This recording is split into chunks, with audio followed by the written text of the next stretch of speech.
Hello friends, welcome to equip library. आज का topic है क्लास 12 यानी 12 के जो है हिंदी के काव्य अयोध्या सिंह उपाध्याय हरिओम द्वारा जो लिखित पवन दूत का है। इसका अर्थ और इससे जुड़े जो भी क्वेश्चन हो सकते हैं उनको हम देखेंगे और ये बहुत इंपॉर्टेंट्स हैं बोर्ड परीक्षा के लिए। कम से कम 10 नंबर के जो है ये पूछे जाते हैं, कम से कम 5 क्वेश्चन पूछे जाते हैं और इस अंतर्गत इसका अर्थ भी आ जाता है। तो देखिए, अगर इसके हम जो है पद्यांश की बात करें तो हम लिख सकते हैं कि ये प्रस्तुत पद्यांश जो है द्विवेदी युग के प्रसिद्ध कवि अयोध्या सिंह उपाध्याय जी द्वारा हरिओम द्वारा लिखित महाकाव्य प्रिय प्रवास से हमारी हिंदी की पाठ्य पुस्तक के काव्य में संकलित पवन दूत का शीर्षक से उद्धृत है। अगर हम बात करें इस अर्थ की तो यहाँ जो है बैठी खिन्ना एक दिवस वे गेह में थी अकेली। बैठी खिन्ना यानी कि नाराज होकर या दुखी होकर, एक दिवस माने एक दिन, गेह मतलब घर में और अकेली का मतलब अकेली है। तो यहाँ जो लेखक कह रहे हैं कि एक दिन राधिका जो है घर में जो है उदास होकर अकेली बैठी हुई थी। आके आंसू द्रग युगल में थे धरा को भिगोते। आके आंसू मतलब आंसू आ रहे थे, द्रग युगल मतलब दोनों आंखों में, धरा को भिगोते मतलब धरती को भिगो रहे थे। तो बैठी खिन्ना एक दिवस वे गेह में थे अकेली, यानी राधा जी घर में जो उदास होकर बैठी हुई हैं और आंसू जो है आ करके जो है उनकी दोनों आंखों को सजल बना रहे हैं। आई धीरे इस सदन में पुष्प सदग्ध को लेकर, प्रातः वाली सुपवन इसी काल वातायनों से।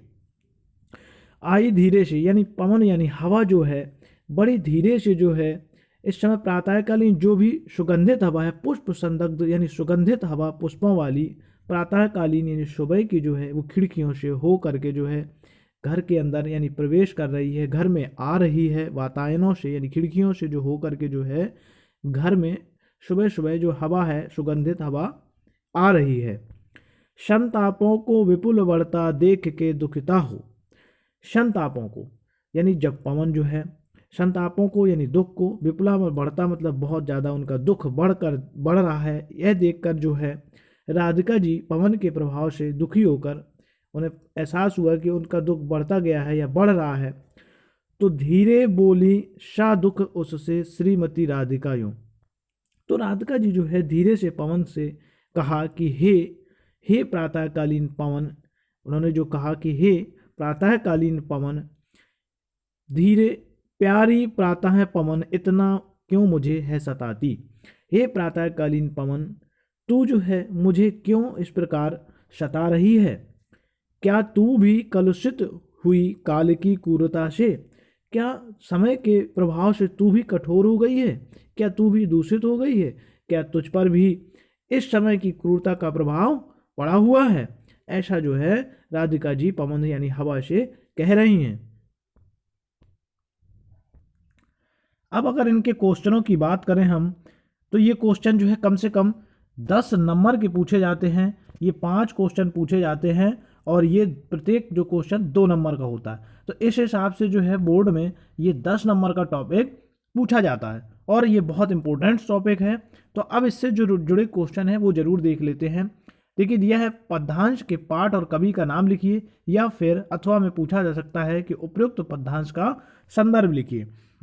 तो अगर हम इसके संदर्भ की या इसके पाठ के कवि की बात करें तो यह जो है जो हमारे प्रसिद्ध कवि हैं प्रसिद्ध कवि अयोध्या सिंह उपाध्याय हरिओम द्वारा लिखित महाकाव्य प्रिय प्रवास, जो उनका उपाध्याय है, जो उनका बहुत प्रमुख प्रिय प्रवास है, उससे जो है संकलित जो है पवन दूत का शीर्षक, जो पवन दूत का जो शीर्षक है उससे जो है लिया गया है ये।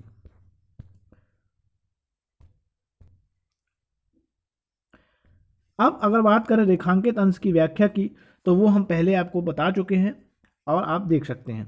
अगला है, प्रस्तुत पंक्तियों में राधिका किससे बातें कर रही हैं और वह कैसी कर रही हैं। तो प्रस्तुत पंक्तियों में जो है राधा पवन से बातें कर रही हैं। पवन यानी हवा से बातें कर रही हैं। वह प्रातःकालीन पवन पुष्पों की सुगंध से सुगंधित हैं। और वह कैसी है, तो वह जो है प्रातःकालीन जो है पवन पुष्पों से जो है क्या है, पवन पुष्पों से जो है वो सुगंधित हवा है और राधिका जी उससे बातें कर रही हैं। अगला है, प्रातःकालीन सुगंधित पवन किस मार्ग से राधिका के घर के अंदर आई है। तो अगर बात करें हम, प्रातःकालीन जो सुगंधित पवन है वह जो है खिड़कियों के माध्यम से घर के अंदर प्रवेश कर रही है, खिड़कियों के माध्यम से जो है घर में प्रवेश कर रही है। राधिका ने दुखी होकर धीरे धीरे पवन से क्या कहा है। तो राधिका जी ने दुखी होकर पवन से कहा है कि हे प्रातःकालीन पवन, हे प्रातःकालीन पवन जो है, इस प्रकार तुम मुझे क्यों सता रही हो। क्या तू भी समय की कठोरता से दूषित हो गई हो, या तुझ पर भी जो है समय की क्रूरता का प्रभाव पड़ा हुआ है। तो वीडियो यदि आपको अच्छी लगे तो चैनल को लाइक, सब्सक्राइब और शेयर जरूर करें।